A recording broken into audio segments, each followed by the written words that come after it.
We don't want anybody to have this disability hold them back, and they're not allowing it to. Students at a York County high school living with type 1 diabetes while dealing with the stresses of being a teen. Many high schoolers face different pressures on a daily basis, and these teens have to throw a disease that requires 24/7 management into the mix. Fox 43's Samantha Galvez went back to school and shows us how two teens are conquering each day in tonight's Fox 43 Focal Point, living with diabetes. West York High School senior Antonio Stoffer shows us his tattoo. I just figured this would stay with me, and it can't come off. A permanent mark, yes, but its symbolism is twofold. Nothing's gonna change. It's always gonna be like this, so. Antonio has been living with type 1 diabetes, a disease that has no cure, since he was 10 years old.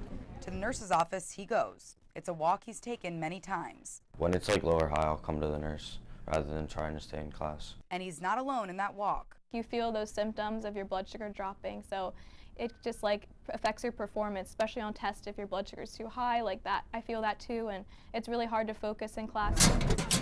Rachel Ritchie is also a senior, also diabetic. She was diagnosed when she was 5. They're just 2 of 6 students who have type 1 diabetes at West York High. Jennifer Ferber, certified school nurse, has a deep appreciation for them. Even the students that are independent, it's still so much for them, and that they are expected to do on their own. It's a lot. At any given time, their blood sugar could drop or rise. When it's low, like I just feel like I can't do anything. I'm very weak and just like very tired. And then like when it's high, like I start to get headaches and like migraines, and I'm urinating a lot and always thirsty. Treatment starts with a finger prick to get an accurate reading of their blood, then eating a snack or injecting insulin depending on their blood glucose level. It's a routine they follow each day. While this is typical before lunch, diabetes isn't always considerate of their schedules, and teachers have to learn to be aware and help. We also go through signs of hyperglycemia, signs of hypoglycemia.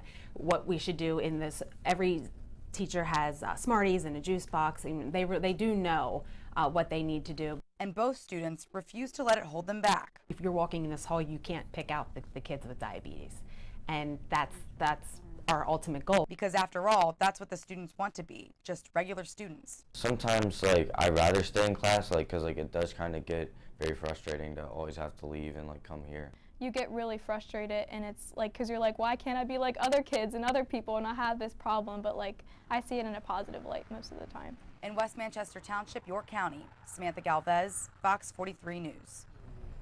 Now, in addition to knowing the signs of hypoglycemia, the teachers and staff have medical alerts throughout the system so that they know which students have medical concerns. They also have low supplies like Smarties and juice boxes just in case a student's blood sugar drops.